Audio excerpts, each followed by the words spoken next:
बिहार की राजनीति में अब नए मुख्यमंत्री के साथ साथ अब नए राज्यपाल भी होंगे।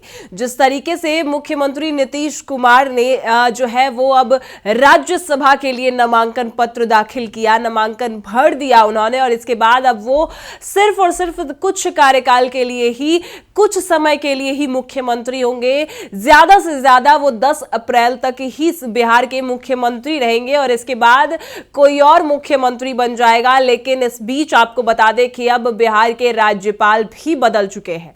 वहीं और 8 राज्यों के राज्यपाल को भी राष्ट्रपति द्रौपदी मुर्मू ने जो है वो नियुक्त किया है, और वो कौन कौन से हैं और बिहार के राज्यपाल कौन है वो हम आपको विस्तार से बताते हैं। नमस्कार, मैं कोमल और आप देख रहे हैं दर्श न्यूज। देखिए, बिहार में सत्ता परिवर्तन जो है चुनाव के बाद हुआ है। आपको बता दें कि अचानक से 3 महीने बाद मुख्यमंत्री नीतीश कुमार के शपथ के 3 महीने बाद अचानक से वो सीएम की कुर्सी छोड़ना चाहते हैं, और वो खुद सीएम होने के बावजूद भी राज्यसभा जाना चाहते हैं और राज्यसभा सांसद बनकर देखना चाहते हैं। तो ऐसे में नीतीश कुमार की जगह अब सीएम कुर्सी पर बिहार में कौन बैठेगा, इसकी भी कई अटकलें लगाई जा रही है। लेकिन इस बीच राष्ट्रपति द्रौपदी मुर्मू ने कल देर रात 8 राज्यों के जो है 8 जगहों पर राज्यपाल की भी नियुक्ति कर दी है। आपको बता दें कि राष्ट्रपति द्रौपदी मुर्मू ने रात में गुरुवार की रात बिहार समेत 8 राज्यों में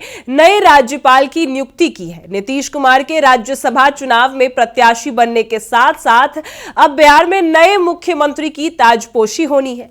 नए मुख्यमंत्री के साथ राज्य में नए राज्यपाल भी होंगे। राज्यपाल आरिफ मोहम्मद खान को हटाकर उनकी जगह लेफ्टिनेंट जनरल सैयद अतात हसनैन को बिहार का राज्यपाल नियुक्त किया गया है। उधर बिहार विधानसभा के पूर्व अध्यक्ष और वरिष्ठ भाजपा नेता नंदकिशोर यादव को नागालैंड का राज्यपाल बनाया गया है। बिहार के नए राज्यपाल सैयद अता हसनैन भारतीय सेना के दिग्गज अधिकारी रहे हैं। उन्हें राजनीतिक मामलों का विशेषज्ञ माना जाता है और वो जम्मू कश्मीर में 15वीं कोर की कमान संभाल चुके हैं। 2018 में हसनैन को कश्मीर केंद्रीय विश्वविद्यालय का कुलपति नियुक्त किया गया था। वहीं राष्ट्रपति आपदा प्रबंधन प्राधिकरण के सदस्य के रूप में भी उन्होंने सेवाएं दी है।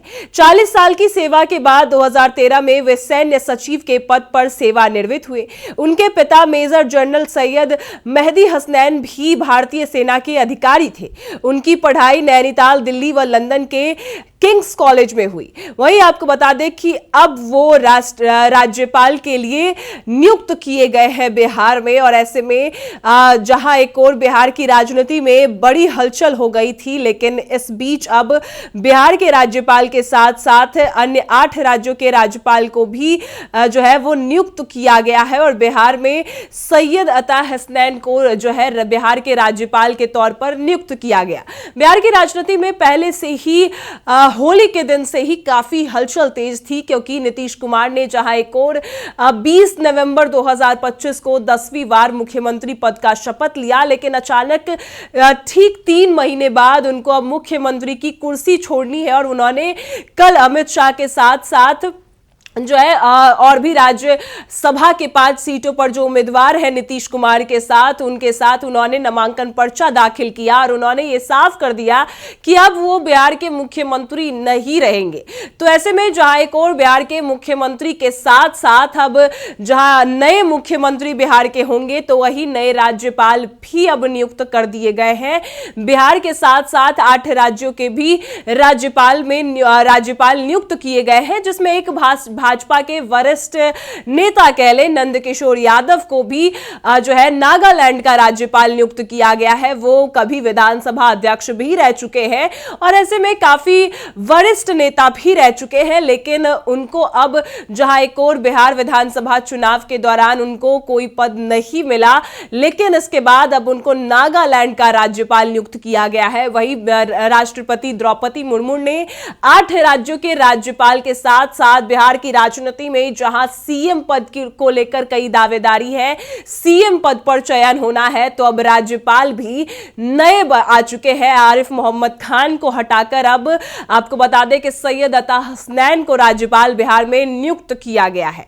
अब आगे क्या कुछ तमाम बातें सामने आएंगी, क्योंकि बिहार के सत्ता परिवर्तन को लेकर सबकी नजरें टिकी है कि आखिर बिहार का मुख्यमंत्री कौन होगा। और अब तो बिहार के राज्यपाल भी चेंज हो चुके हैं और आरिफ मोहम्मद खान हट चुके हैं। तो ऐसे में बिहार की राजनीति अब किस तरीके से आगे बढ़ेगी, कैसे जो है बिहार को विकसित राज्य बनाया जाएगा, किस तरीके से मुख्यमंत्री जो बनेंगे वो बिहार को आगे ले जाएंगे और राज्यपाल की उसमें क्या भूमिका रहेगी, सब कुछ देखने वाली बात होगी।